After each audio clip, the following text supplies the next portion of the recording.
we will be performing a mass balance on the cells inside a batch reactor. Now, in order to do so, it's important to keep in mind this equation here, which is the general mass balance equation.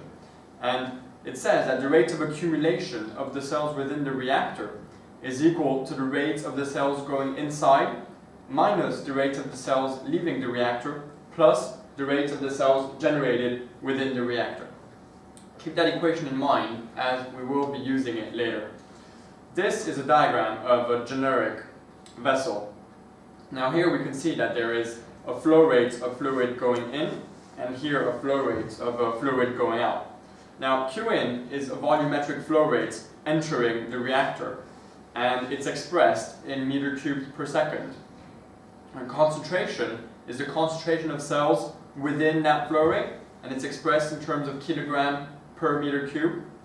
Now the product of these two gives the mass per unit time of cells going into the vessel.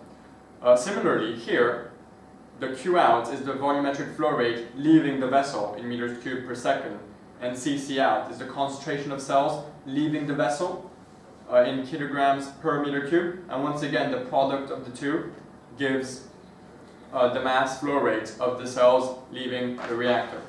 Now, in order to perform the mass balance, it's always important to make a set of assumptions. Now, the first assumption that we can make is that since it's a batch reactor, it's a closed system. Now, what does it mean that it's a closed system? Well, it simply means that there is no flow rate going into the reactor and there is no flow rate going out of the reactor. This means that the volumetric flow rate going in, Q in, is equal to the volumetric flow rate going out, which is therefore equal to 0. Now that's the first assumption that needs to be made. The second assumption is that the volume within the reactor is a constant. Now this follows from the previous assumption. If there is no flow going in or out of the reactor, the volume within the reactor is constant.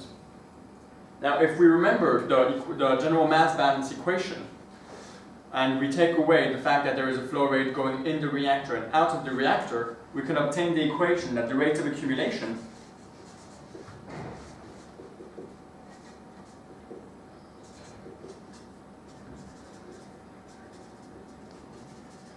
is equal to the rate of growth of the cells in the reactor.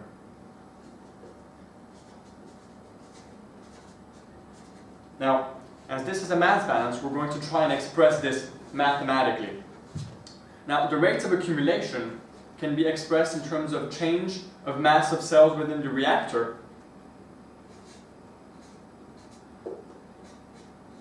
by change in unit time.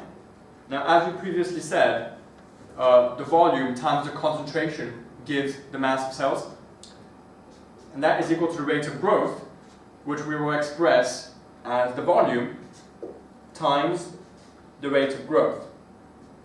That is a constant that describes the speed at which cells grow inside the reactor, and the units are of kilograms per meter cubed per second. Now, we assumed that the volume is constant within our batch reactor, and we can therefore take it outside of the brackets to obtain volume times the change in concentration of the cells per unit time is equal to the volume times the rate of growth. Dividing through by volume gives that the change in concentration of cells by the change in unit time is equal to the rate of growth. Now, if we define mu, the specific growth rate, as rate of growth per concentration of cell, we can substitute into the previous equation and obtain that the change in concentration of cells per unit time is equal to mu, the specific growth rate, times the concentration of cells.